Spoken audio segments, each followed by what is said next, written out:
Le palais des Mille et une nuits.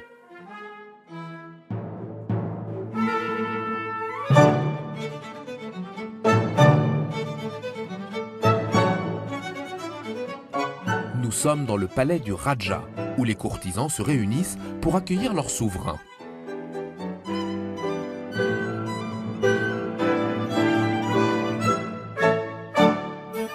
D'ailleurs, le voici qui entre et s'apprête à recevoir un prétendant à la main de sa fille, la princesse Aouda.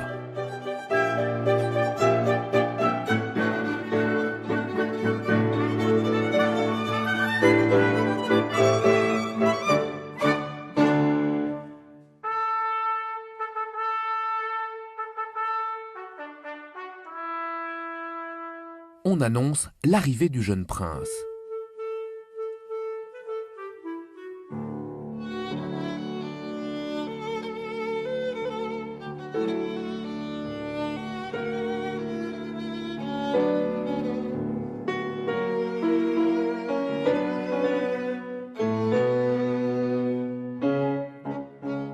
Mais le jeune homme, bien que vaillant, n'a pas de richesse. Le Raja lui refuse la main de sa fille et le voici jeté au dehors du palais sans aucun ménagement.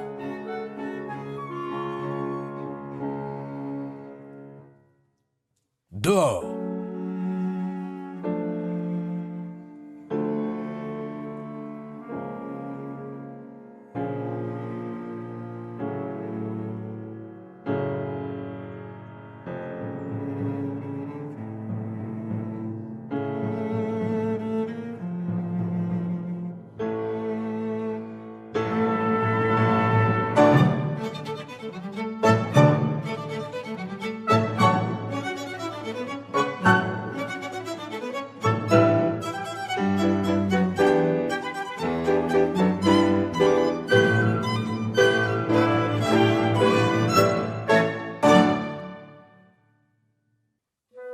Rentré chez lui, terrassé par le chagrin, le prince pleure avec amertume.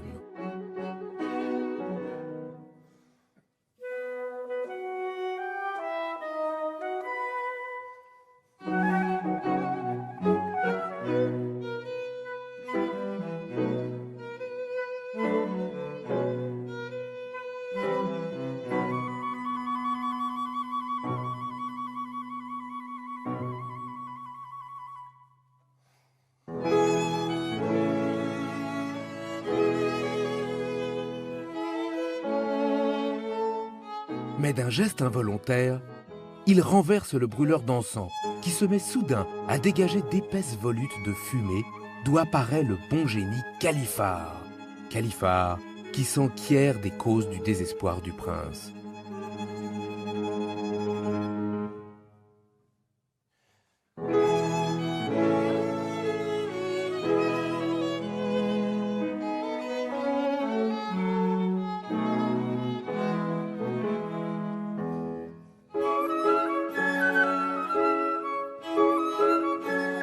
Califare tend au prince charmant une épée magique qui le rendra invincible.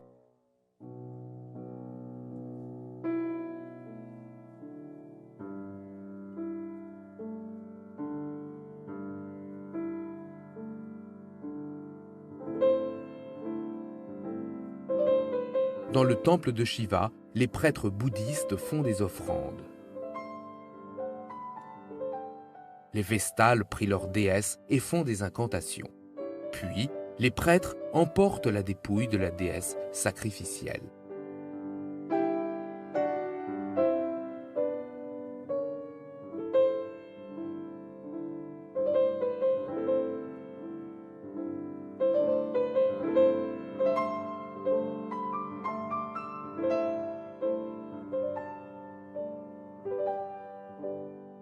Après s'être assuré que la voie était libre, le génie Califare mène le prince à l'autel.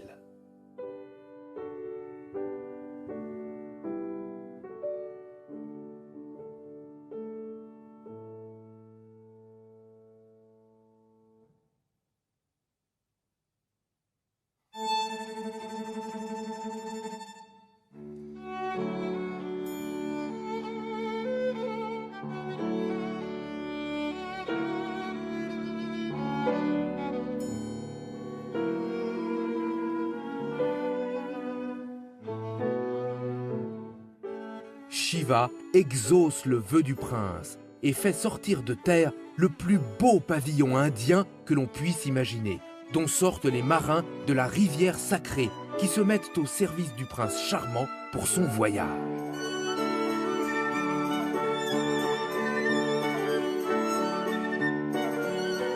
Sur ordre de la déesse, quelques brahmines apportent un vase magique couronné d'une plante enchantée.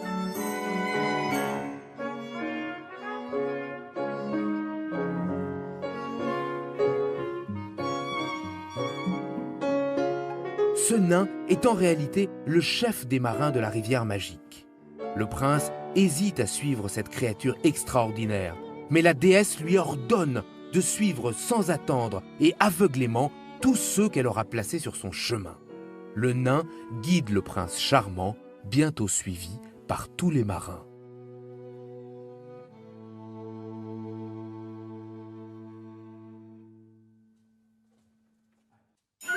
Sur les rives de la rivière sacrée. Le grand prêtre de la forêt magique, prévenu de l'arrivée du prince charmant, est venu à sa rencontre. Le grand prêtre est accompagné de Vestale, protectrice de la forêt enchantée, où aucun mortel n'est autorisé à pénétrer.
Les Vestales guident le prince à travers la forêt magique.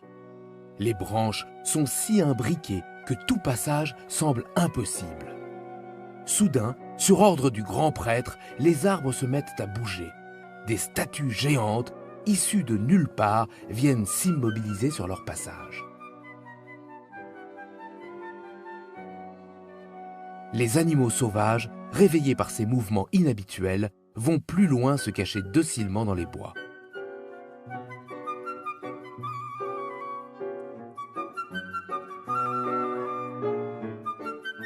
La statue entre sous terre et les derniers buissons s'effacent pour découvrir l'entrée de la caverne.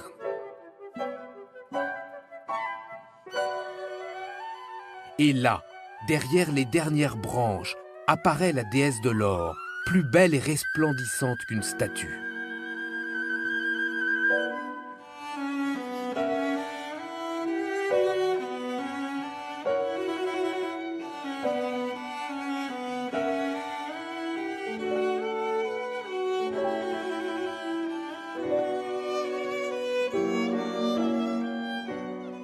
Les amis du prince se regroupent autour de lui et la déesse de l'or invite le prince à la suivre.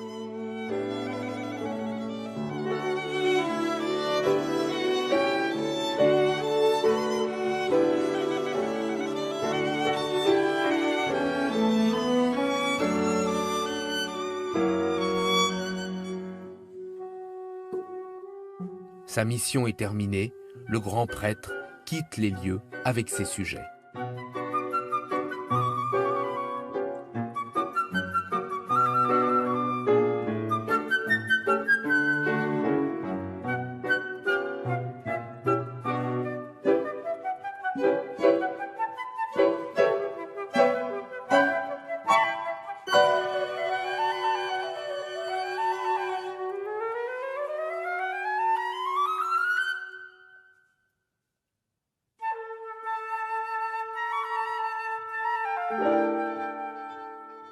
Un escalier de cristal traverse la grotte et descend jusqu'au centre de la Terre.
Soudain, ils entendent un bruit mystérieux et, pris de panique, ils vont se dissimuler derrière les ruines de colonnades effondrées.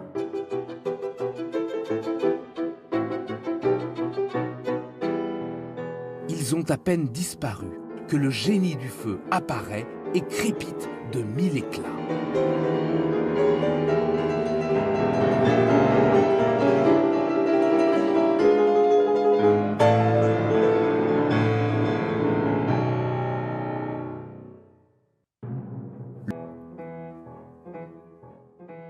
Le groupe découvre les ruines d'un gigantesque temple secret.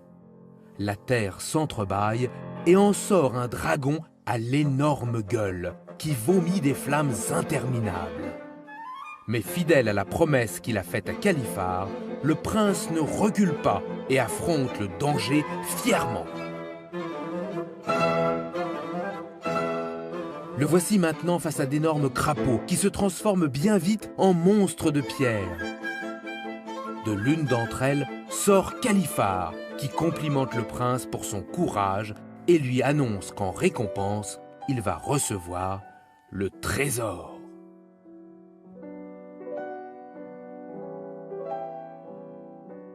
Les monstres se changent en fleurs de lotus qui éclosent l'une après l'autre. La fée de l'or apparaît et s'élève dans les airs.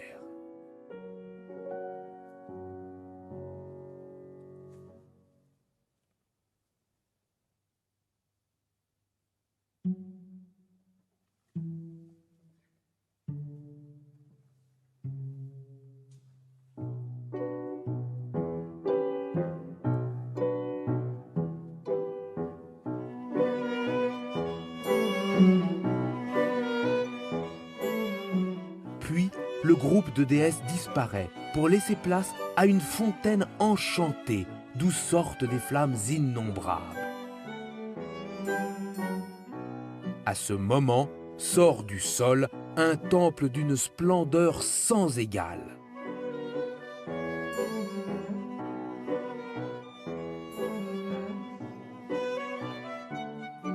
Un groupe de danseuses, symbolisant les nymphes de l'or, invite le prince à le suivre vers le palais des 1001 nuits.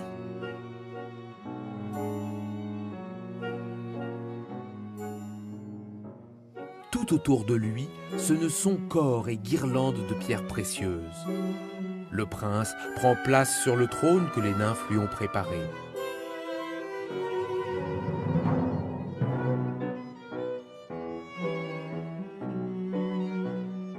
La fée de l'or réapparaît et d'un geste fait surgir un coffre géant.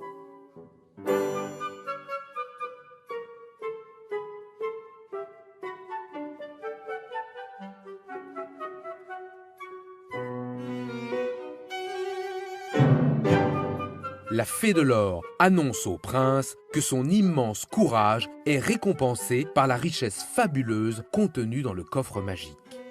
Il devient désormais le seul et légitime propriétaire de ce trésor.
Le jour du mariage de la princesse est arrivé.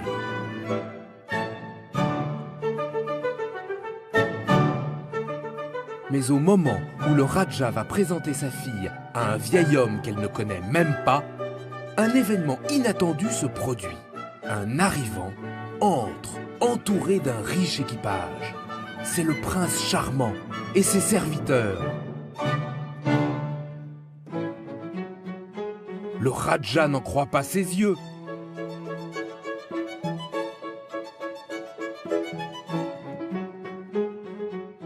Émerveillé par tant de richesses, il accorde finalement au prince charmant la main de sa fille.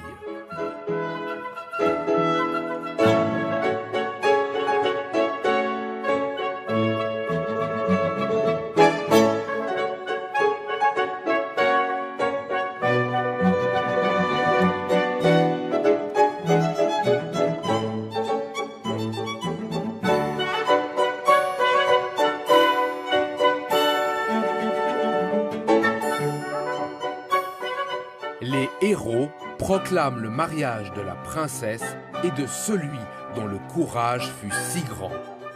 Le couple monte sur la terrasse du palais et la foule enthousiaste salue ce mariage par des applaudissements et des acclamations. Et ils vécurent heureux et eurent beaucoup d'enfants.